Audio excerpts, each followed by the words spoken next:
Hello, I'm Bill Simon, CPA in Clearwater, Florida. We in W.H. Simon and Company specialize in representing people before the Internal Revenue Service. We have been doing this type of work for over 30 years and have a vast experience in all aspects of IRS representation. In recent years, we've done a considerable amount of work with foreign financial accounts that have not been properly reported to the Treasury Department and to the Internal Revenue Service. You've probably seen a lot of publicity about this. There's been a lot of discussion about the voluntary disclosure programs that are available, and many people are taking advantage of those. There have been thousands of those voluntary disclosures filed. We've done a lot of them ourselves. However, some people have not taken these very seriously and have not been totally truthful in what they are reporting.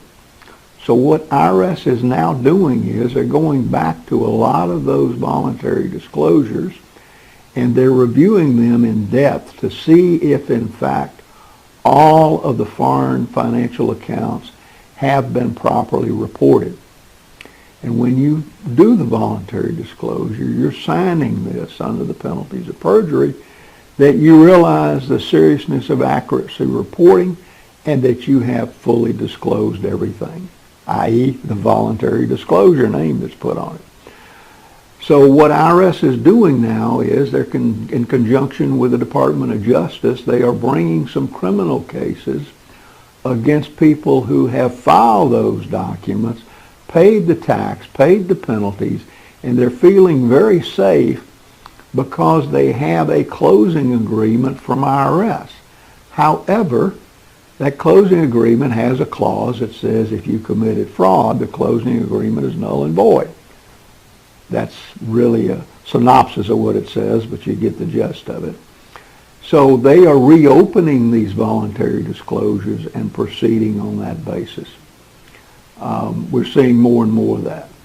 One of the ways they are identifying these cases is by looking at third parties who have serviced people here in the U.S. by steering them as to how to put their money into foreign financial institutions and aiding and abetting them in doing that.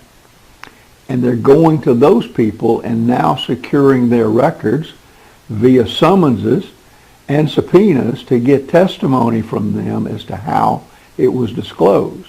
Those of you who have made voluntary disclosure may recall that one of the questions you are asked in the disclosure is, who guided you through this process?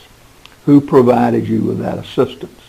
And so they're going back to them to see what records they have, to see what financial institutions were involved, and what clients they were representing, and then they're looking at the accounts that those clients had, comparing it with a voluntary disclosure that may have been made to see if it's been totally disclosed. So keep that in mind. If you have filed a voluntary disclosure and you don't feel comfortable with it, maybe you thought that these accounts wouldn't come to light because they were not in Switzerland, maybe they were in another country, maybe they were in Belize, or maybe they were in Panama, and you said, well, they're not in Switzerland, and IRS is going after Switzerland, so I won't disclose those. Don't rest with that dynamite under your pillow tonight. Get some assistance. We can be of assistance in helping you resolve this problem before IRS comes to you. And if they have come to you, we can be of assistance in helping you with that matter as well. Please feel free to contact us for a consultation at the number listed below or our website, which is listed. We'll be more than happy to discuss your issues with you confidentially. Thank you very much for your attention, and we look forward to hearing from you.